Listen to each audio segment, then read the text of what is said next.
பேய் பிடித்தவர்களையும் நோயுற்றவர்களையும் இயேசு குணமாக்குதல்.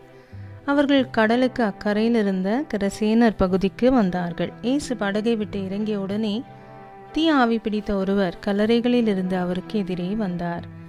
கல்லறைகளே அம்மனிதரின் உறைவிடம். அவரை எவராலும் ஒரு பொழுதும் சங்கிலியால் கூட கட்டி வைக்க முடியவில்லை. ஏனெனில் அவரை பல முறை விலங்குகளாலும் சங்கிலிகளாலும் கட்டியிருந்தும் அவர் சங்கிலிகளை உடைத்து விலங்குகளை தகர்த்து எறிந்தார். எவராலும் அவரை அடக்க இயலவில்லை. அவர் இரவு பகலாய் எந்நேரமும் கல்லறைகளிலும் மலைகளிலும் கூச்சலிட்டு கொண்டிருந்தார். தம்மையே கற்களால் காயப்படுத்தி வந்தார். அவர் தொலைவில் இருந்து இயேசுவை கண்டு ஓடி வந்து அவரை பணிந்து, இயேசுவே, உன்னத கடவுளின் மகனே, உமக்கு இங்கு என்ன வேலை? கடவுள் மேல் ஆணை, என்னை வதைக்க வேண்டாம் என்று உரத்த குரலில் கத்தினார். ஏனெனில் இயேசு அவரிடம், தீய ஆவியே, இந்த மனிதரை விட்டு போ என்று சொல்லியிருந்தார். அவர் அம்மனிதரிடம், உம் பெயர் என்ன என்று கேட்க, அவர், என் பெயர் இலேக்கியோன், ஏனெனில் நாங்கள் பலர் என்று சொல்லி அந்த பகுதியில் இருந்து தங்களை அனுப்பிவிட வேண்டாம் என்று அவரை வருந்தி வேண்டினர். அங்கே மலைப்பகுதியில் பன்றிகள் பெரும் கூட்டமாய் மேய்ந்து கொண்டிருந்தன.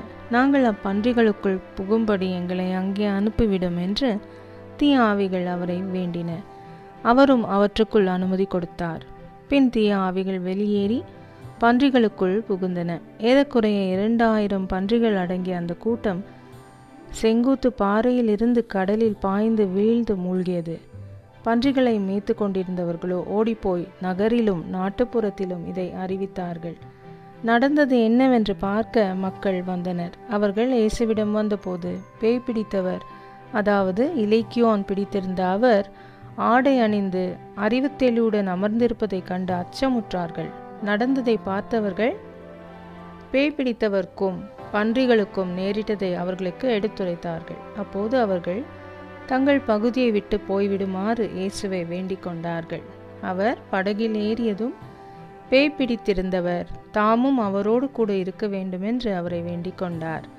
ஆனால் அவர் அதற்கு இசையாமல் அவரை பார்த்து, உமது வீட்டிற்கு போய் ஆண்டவர் உம்மீது இரக்கம் கொண்டு உமக்கு செய்ததையெல்லாம் உறவினருக்கு அறிவியும் என்றார். அவர் சென்று இயேசு தமக்கு செய்ததையெல்லாம் தெக்கப்பொலி நாட்டில் அறிவித்து வந்தார். அனைவரும் வியப்புற்றனர். இயேசு கடலின் அக்கறையில் சென்றபோது பெருந்திரளான மக்கள் அவரை நெருங்கி கொண்டே பின்தொடர்ந்தனர். அப்போது 12 ஆண்டுகளாய் இரத்தப்போக்கினால் வருந்திய பெண் ஒருவர் அங்கிருந்தார். அவர் மருத்துவர் பலரிடம் தமக்கு உள்ளதெல்லாம் செலவழித்தும் ஒரு பயனும் அடையாமல் மிகவும் துன்பப்பட்டவர். அவர் நிலைமையை வர வர மிகவும் கேடுற்றது. அவர் இயேசுவை பற்றி கேள்விப்பட்டு மக்கள் கூட்டத்திற்கிடையில் அவருக்கு பின்னால் வந்து அவரது மேலுடையை தொட்டார்.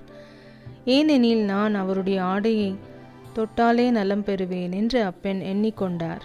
தொட்டவுடனே அவருடைய இரத்தப்போக்கு நின்று போயிற்று.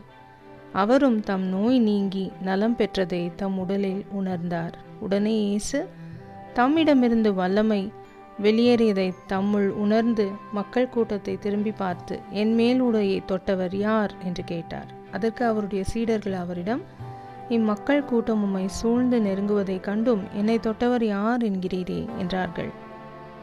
ஆனால் அவர் தம் மேலுடையை தொட்டவரை காணும்படி சுற்றிலும் திரும்பி பார்த்து கொண்டிருந்தார். அப்போது அப்பெண் தமக்கு நேர்ந்ததை அறிந்தவாறாய் அஞ்சி நடுங்கிக் கொண்டு அவர் முன் வந்து விழுந்து நிகழ்ந்தது அனைத்தையும் அவரிடம் சொன்னார். இயேசு அவரிடம், மகளே, உனது நம்பிக்கை உன்னை குணமாக்கிற்று, அமைதியுடன் போ, நீ நோய் நீங்கி நலமாயிருப்பாய் என்றார்.